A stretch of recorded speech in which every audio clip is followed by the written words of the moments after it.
and some parties running from the idea. I spoke earlier with 3 people watching this issue very closely. Joining me here in the studio is David Mitchell, the president of the Public Policy Forum. From Montreal, we're joined by Bruce Hicks. He is a political science professor at Université de Montréal. And from Saskatoon, we're joined on the phone by John Gormley. He's the host of John Gormley Live, a radio show heard across Saskatchewan. Gentlemen, thank you all for being with me. And maybe, Bruce Hicks, I can start with you in Montreal. How big has this issue become, and does it deserve to have become this big of an issue, whether or not we might see some sort of coalition talks or a coalition takeover if we get another conservative minority in this country?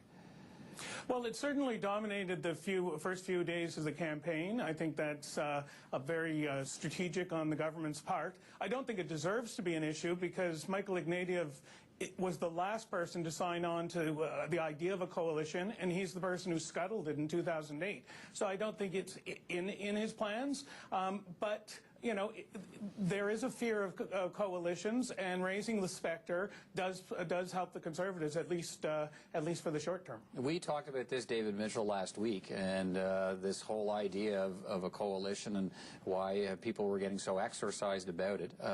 What do you think of the way the story has played out here? Well, you know, Peter, I think it's one of the most extraordinary starts to a federal election campaign that I can imagine. You know, we have people scaremongering and talking about the legitimacy or the illegitimacy of something that's actually well established. Of course, coalitions can and do happen. There's nothing inherently wrong with them. Our Constitution and our precedents provide for them. But whether or not a particular coalition made up of specific members is abhorrent to Canadians has become more than a constitutional discussion, but it's become a highly political one. And I think this is a fascinating start to a campaign. Surely it can't be sustained for 36 days, though. John Gormley, let me go to you now. What are you hearing from your audience out west when it comes to what they think about a coalition? Well, I agree with both of the other gentlemen. Clearly there is both legal and historical precedent for this.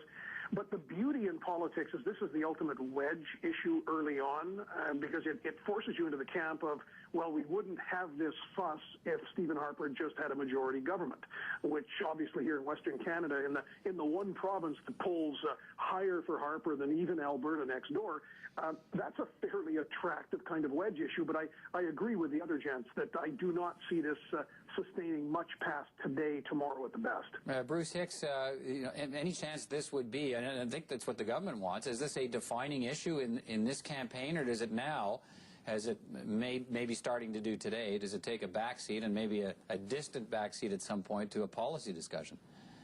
Well, I think the government will keep trying to raise the specter. It plays well with certain audiences, particularly out in British Columbia.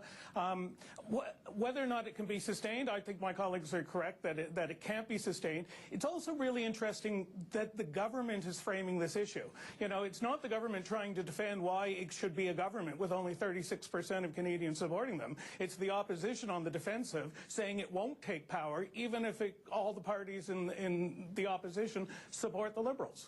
David, tell me more about the legitimacy issue, because that's really the area of your expertise. And you know, we know some places where coalitions exist and where they work, and ultimately, maybe is this conversation still going to percolate in Canadian politics until we may actually see a coalition and see what it actually delivers for Canadians?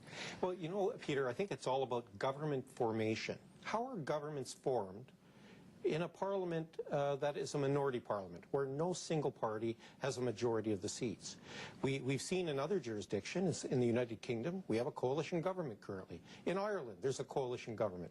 There's no major Commonwealth country right now that actually hasn't got some kind of a minority situation, either informal or formal coalitions. In Canada, our experience is not great, but we've had coalition governments federally and provincially in some jurisdictions. But this issue of government formation, I don't think is going to go away. And something we're lacking in Canada are clear, accessible, public guidelines for how governments are formed. It shouldn't be a secret. It shouldn't be a mystery, because there's too much mischief and misinterpretation taking place over something that's actually very straightforward, but confusion seems to be in some parties' best interests. Right. John Gormley, when we look at different polling information about, Quebecers don't seem to have a big problem with the idea of a coalition government, not so much in other parts of the country. What's the big objection in Western Canada? What worries Western Canadians, or many of them, about the prospect of a coalition? Well, while I agree with David on the need for education, on the value of precedent, this is all sort of Canadian constitutional arcanity.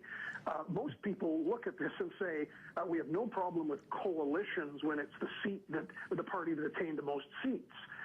We've become almost so washed over in the American democratic values that most Canadians, I would argue most, see it as fundamentally, although it's incorrect, fundamentally improper that a party that didn't win the most seats would head up a coalition. Secondly, and this really resonates out here, you have a bunch of treasonous separatists, 41 at last count, the polling shows it will go up to 50 in the election, who might be a part of that. And here, any truck or trade with the Bloc Québécois by anyone, and this is what limits Mr. Harper and his minority, is unacceptable. Right. Bruce Hicks, why do Quebecers, for the most part, feel okay with the idea of a coalition? Well, I think the fact the Bloc Québécois is an independence movement makes English Canada uncomfortable, but we're used to it here in Quebec. We've had parts of Quebecois governments. They've been good governments. They've been stable. They've delivered good programs. They haven't taken Quebec out of Confederation without having a special vote on that. So there's a trust level. I don't think that trust level exists elsewhere in Canada. So. Okay, let's finish on this. Is this discussion been so, not our discussion, but the campaign discussion been so polarized, you think, David, that, I guess what I'm wondering is if by Stephen Harper continuing to raise the prospect of a coalition, could he actually have more people thinking about the possibilities by the end of the campaign, saying, well, look, he keeps talking about it, what if, what if, what if? Well, the coalition idea certainly is gaining more attention. Is it gaining more currency? I'm not so sure. But I actually want to be optimistic that something good can come from this, even though right now it seems awfully negative. Mm-hmm. Something good can come out of this in the sense that Canadians in all regions of the country will spend a little bit more time thinking a bit about how governments are formed. And there's one test. The group that can command the trust and confidence of the House that's always the test. That's it. That's the only test. And anything else is rather extraneous and political. But if Canadians are thinking about that, maybe it's not a bad thing, Peter. Okay. John Gormley, what are your thoughts on that? Well, I agree with both of my colleagues, but one of the difficulties here is the rigors of party discipline, and this is not unique to the Harper government. It was clearly there in Chrétien, Mulroney, and Trudeau before it. But the rigors of the party discipline have taken away so much of that understanding of the role of the independent MP and one of 308 MPs who, again, can determine the confidence of the House.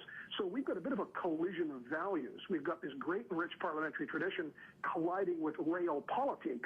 And, boy, while I wish we get an educational exercise out of this, color me skeptical. Bruce Hicks, let me finish with you. Are we going to continue to have, as long as we have 4 parties represented in Parliament and perhaps more at some point, are we going to continuously have this conversation about the possibility of coalition governments? I think at some point we're going to end up with a coalition government. We have no choice. Minority parliaments or divided parliaments are in the plans for years and years to come. It's important to remember, though, Canada has some experience with coalitions, right? You know, Canada was formed by a coalition between Georges-Étienne Cartier and Sir John A. Macdonald. Sir Robert Borden led World War I in a coalition of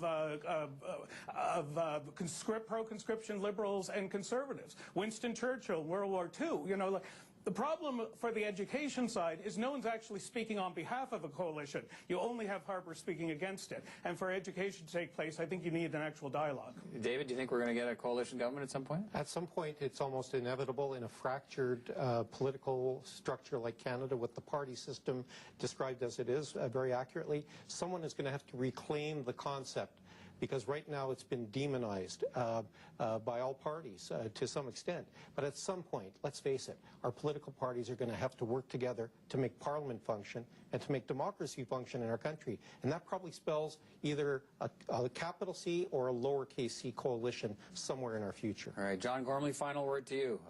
Your 2 colleagues here, my 2 other guests, believe a coalition's on the way. Absolutely, but the difficulty a conservative government has, obviously, is with whom do they align? I could easily see a Liberal coalition, you Democrats and Liberals have more room to move to a common position than many of the Liberal NDP bloc do in respect to the Conservatives. But short answer, I absolutely agree. We will have a coalition at some point. All right, gentlemen. Thanks for your time tonight. Interesting discussion, and perhaps we'll touch base with you again. Hopefully not maybe on the coalition issue, but something else during the campaign. Thanks for joining me. Pleasure, Peter. Look forward to it. Thanks.